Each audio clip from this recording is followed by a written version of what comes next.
धैर्य और न्याय का फल, किसान और बंजर जमीन। एक समय की बात है, एक छोटे से गांव में सुरेश नाम का एक मेहनती और नेक दिल किसान रहता था।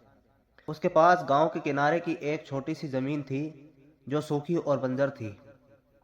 वह हर रोज उस जमीन पर पसीना बहाता, पानी डालता और बीज बोता, इस उम्मीद में कि एक दिन वह हरी भरी हो जाएगी।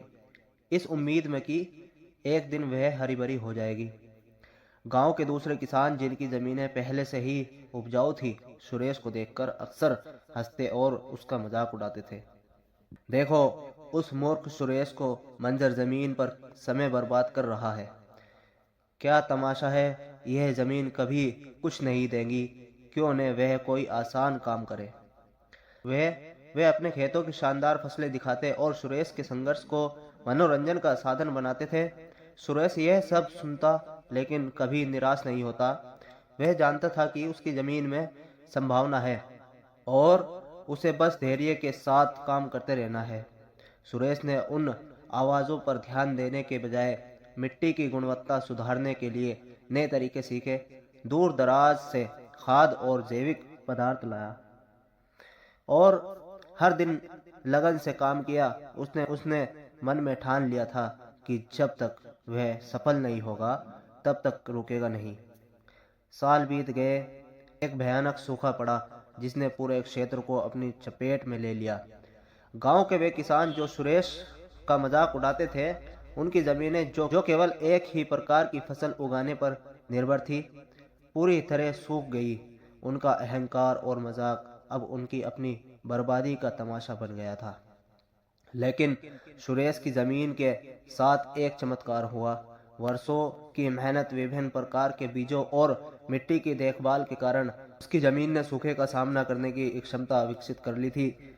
उसकी फसलें कम जरूर थी, लेकिन वे बची रही और गांव में एकमात्र हरियाली का स्रोत बनी।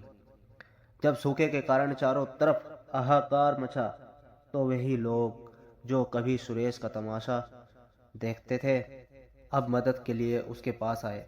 उन्होंने महसूस किया कि उनका घमंड और दूसरों का मजाक उड़ाना कितनी बड़ी गलती थी। सुरेश ने अपने बड़े दिल से उनकी मदद की और उन्हें समझाया कि कैसे ज़मीन को संभाला जाता है। दोस्तों, यह कहानी हमें सिखाती है कि धैर्य ही सबसे बड़ी शक्ति है। जब तक आप सही रास्ते पर हैं और मेहनत कर रहे हैं, तब तक दूसरों की नकारात्मक टिप्पणियों को अनदेखा करें। कर्म का फल निश्चित है। जो लोग आज आपका तमाशा देख रहे हैं, उनका भी समय आएगा जब उन्हें अपने कर्मों का सामना करना पड़ेगा। सब्र रख, ये जो तमाशा देख रहे हैं, उनका भी तमाशा होगा। अपनी यात्रा पर ध्यान दे। दूसरों को देखकर ईर्ष्या करने या उनकी बातों पर ध्यान देने के बजाय अपनी मेहनत और लक्ष्यों पर केंद्रित रहे। आपकी सफलता ही उन सभी मजाक का सबसे बड़ा जवाब होगी। तो अगर आपको हमेशा ऐसा ही मोटिवेशनल वीडियोस चाहिए और भी अच्छे अच्छे, तो हमारे चैनल को सब्सक्राइब करना ना भूलें। तो गाइस, मिलते हैं किसी नेक्स्ट वीडियो में। तब तक के लिए जय हिंद।